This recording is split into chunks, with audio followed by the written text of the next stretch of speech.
ഇന്ന് തന്നെ ഡൗൺലോഡ് ചെയ്യൂ. കാണൂ നിങ്ങളുടെ ഫേവറേറ്റ് ഷോസ്. ലക്ഷ്മിയുടെ ശവദാഹം കഴിഞ്ഞതേ ഉള്ളൂ. മധുവിന്റെ അവസ്ഥ നിങ്ങൾക്ക് തന്നെ ഊഹിക്കാലോ. ഈ ഒരു അവസ്ഥയിൽ അയാളോട് സംസാരിക്കാൻ പറ്റില്ല. എങ്കിലും ഞാൻ ശ്രമിക്കാം.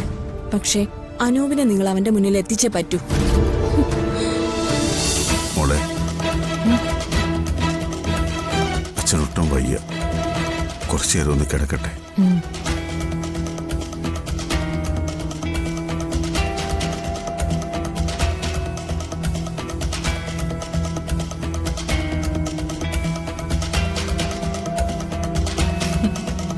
കിളവന്റെ കാറ്റ് പോകുന്ന തോന്നേ. അർച്ചനെ, എന്നെ തോൽപ്പിച്ച് നീ നേടിയത് ഇല്ലാതാക്കാനുള്ള സുവർണാവസരം എൻ്റെ കയ്യിൽ തന്നെ വന്നു ചേർന്നിരിക്കുക. ഇത് കേൾക്കാനുള്ള ത്രാണി നിനക്കുണ്ടാവില്ലെന്ന് എനിക്കറിയാം. എങ്കിലും ഞാനിത് നിന്റെ മുഖത്ത് നോക്കി പറയാം. ആ സമയത്ത് നിന്റെ മുഖത്തെ ഭയവും നിസ്സഹായതയും എനിക്ക് കാണണം.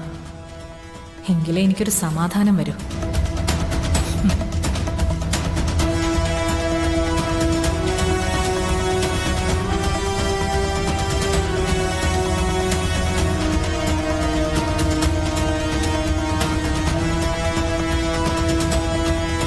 CI എന്നെ വിളിച്ചിരുന്നു. പക്ഷെ മധു ഒരിക്കലും ഇതിന് സമ്മതിക്കുമെന്ന് എനിക്ക് തോന്നുന്നില്ല. മധുവിന്റെ കാര്യം നിങ്ങൾ വിചാരിക്കുന്നത് പോലെയല്ല. അയാൾക്കെല്ലാം അയാളുടെ അനുജത്തി മാത്രമായിരുന്നു. അവൾക്ക് വേണ്ടിയാ അയാൾ ജീവിച്ചതുപോലും. അനുജത്തിയായിട്ടല്ല, സ്വന്തം മോളായിട്ടാ അയാൾ അവളെ സ്നേഹിച്ചതും വളർത്തിയതുമെല്ലാം. സ്വന്തം കുടുംബത്തിന് വേണ്ടിയും അനിയത്തിക്ക് വേണ്ടിയും ഗുണ്ടയായ ഒരാളാ മധു. അപ്പൊ പിന്നെ അവളെ കൊന്നവനെ അയാൾ വെറുതെ വിടോ? തൽക്കാലം ഇങ്ങനൊരു കോംപ്രമൈസ് മധുവിനോട് സംസാരിക്കാൻ എനിക്ക് ബുദ്ധിമുട്ടുണ്ട്. അതും ഇന്നത്തെ ദിവസം. ഞങ്ങൾ പറഞ്ഞല്ലോ മാഡം, അനൂപൻ ഇത് മനഃപൂർവ്വം ചെയ്തതല്ല. സാധാരണ സംഭവിക്കുന്ന ഒരു റോഡ് ആക്സിഡന്റ് മാത്രം ഇത്. അല്ലെങ്കിൽ തന്നെ അനൂപൻ എന്തിനാ ആ കുട്ടിയെ അപകടപ്പെടുത്തുന്നത്? അനൂപനും ആ കുട്ടിയായിട്ട് ഒരു മുൻപരിചയം പോലും ഇല്ല. ഞങ്ങള് അവിടെ ഉണ്ടായിരുന്ന ആളുകളോടൊക്കെ സംസാരിച്ചു. ഫോണിൽ സംസാരിച്ചുകൊണ്ട് ശ്രദ്ധിക്കാതെ റോഡ് ക്രോസ് ചെയ്യുമ്പോഴാണ് വാഹനം തട്ടിയെന്ന് അവരൊക്കെ പറഞ്ഞ്. അതിന്റെ എന്തെങ്കിലും തെളിവ് നിങ്ങളുടെ കയ്യിലുണ്ടോ? വല്ല CCTV വിഷ്വൽസോ അങ്ങനെ എന്തെങ്കിലും? അങ്ങനൊന്നുമില്ല. വേണമെങ്കിൽ ഞങ്ങൾ അതിന് ശ്രമിക്കാം. മിസ്റ്റർ സജി, അനൂപിനെ മധുവിന്റെ കയ്യിൽ കൊണ്ട് കൊടുക്കാമെന്ന് ഏറ്റത് നിങ്ങളാ. ഒരു വാക്ക് പറഞ്ഞ അതിൽ നിന്ന് മാറാത്ത ആളാ മധു. കോട്ടിട്ടാലും കറുപ്പിട്ടാലും അതല്ല സമാധാനത്തിന്റെ വെള്ള ധരിച്ചാലും മധുവിന് ഒറ്റ വാക്കേ ഉള്ളൂ, ഒരു സ്വഭാവവും. അത് മാറ്റാൻ ആരെക്കൊണ്ടും പറ്റില്ല. വക്കീല് ഞങ്ങളെ ഉപേക്ഷിക്കരുത്. ഒന്ന് സഹായിക്കാൻ ഇപ്പൊ ഞങ്ങൾക്ക് വേറെ ആരുമില്ല. ഞാൻ വേണമെങ്കിൽ വക്കീലിന്റെ കാല് പിടിക്കാം. എന്റെ സഹോദരനെ രക്ഷിക്കണം. എന്റെ ഏട്ടനൊരു കുടുംബമുണ്ട്, ഭാര്യയും മകളും ഉണ്ട്. അറിയാതെ പറ്റിപ്പോയൊരു അപകടത്തിന്റെ പേരിൽ എന്റെ ഏട്ടന്റെ ജീവൻ നഷ്ടപ്പെടാൻ ഞാൻ സമ്മതിക്കില്ല. എത്ര പണം വേണമെങ്കിലും ഞങ്ങൾ കൊടുക്കാം. നഷ്ടപ്പെട്ട ജീവന് പകരമായിട്ടല്ല, എന്റെ ഏട്ടന്റെ ജീവിതം തിരിച്ചു കിട്ടാൻ വേണ്ടി. എന്റെ ഏട്ടൻ ഞങ്ങളുടെ കുടുംബത്തിന്റെ ആകെയുള്ളൊരു ആശ്രയമാ. വക്കീൽ വിചാരിച്ചത് നടക്കും. രക്ഷിക്കണം. നിങ്ങൾ എന്താ ഉദ്ദേശിക്കുന്നത്? അങ്ങനെ പണം കൊടുത്ത് വിലക്ക് വാങ്ങാൻ പറ്റുന്ന ഒരാളല്ല മധു. അവൻ പണം ഉണ്ടാക്കാൻ ഇറങ്ങിയത് പോലും അവന്റെ സഹോദരിക്ക് വേണ്ടിയാ. ഇപ്പോ മധു എന്ന പേര് കേട്ട ഈ നാട് മുഴുവനും വിറയ്ക്കുന്ന ഗുണ്ടയാകുന്നതിന് മുമ്പ് മറ്റൊരു മധു ഉണ്ടായിരുന്നു. മദ്യപാനിയായിരുന്നു അവന്റെ അച്ഛൻ. അമ്മയുടെ ജോലിയായിരുന്നു ആ കുടുംബത്തിന്റെ ഏക വരുമാനം. എന്നും രാത്രി മദ്യപിച്ചു വന്ന് സ്വന്തം അമ്മയെ തല്ലുന്ന അച്ഛനെ കണ്ട് അനിയത്തിയെ ചേർത്ത് പിടിച്ച് പേടിയോടെ ഉറങ്ങാതെ ജീവിച്ച ഒരു കുട്ടിക്കാലുണ്ടായിരുന്നു അവന്.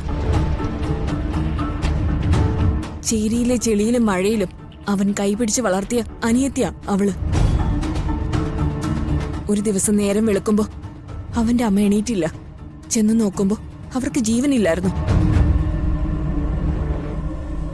ആ അമ്മയുടെ ചേതനയേറ്റ ശരീരം അവസാനമായി ഒന്ന് കാണാൻ പോലും അവന്റെ അച്ഛൻ തിരികെ ആ വീട്ടിലേക്ക് വന്നില്ല.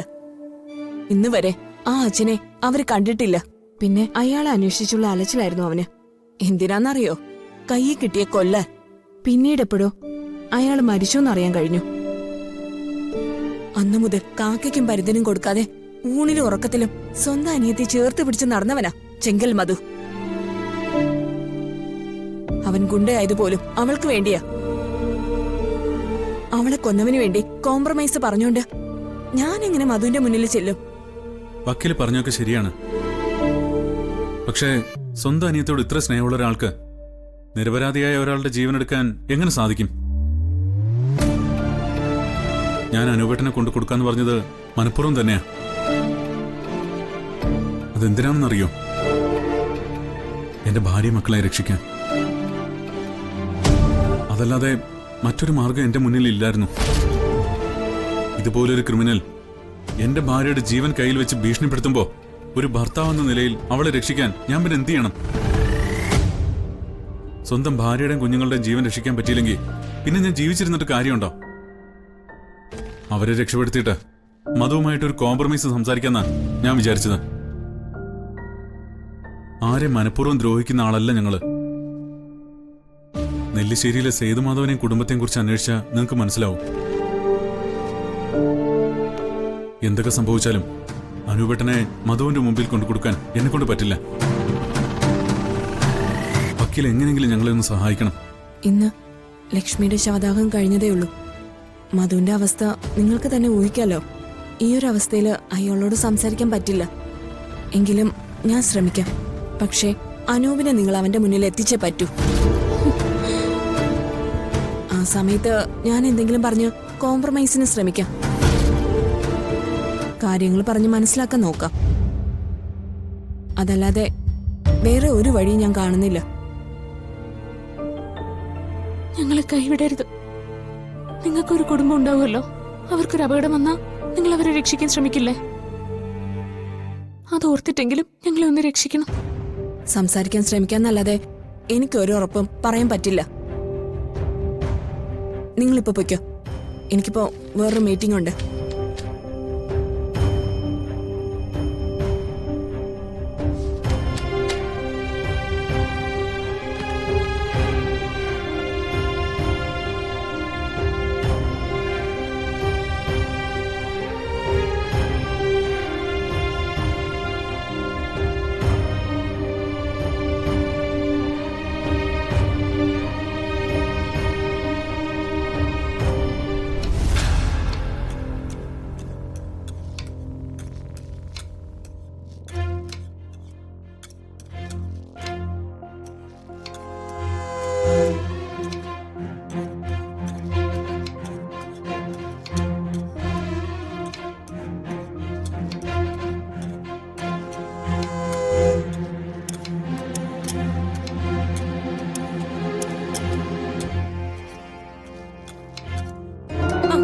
ചേച്ചി അങ്കിളിനെ കൂട്ടി എവിടെ പോയതായിരുന്നു?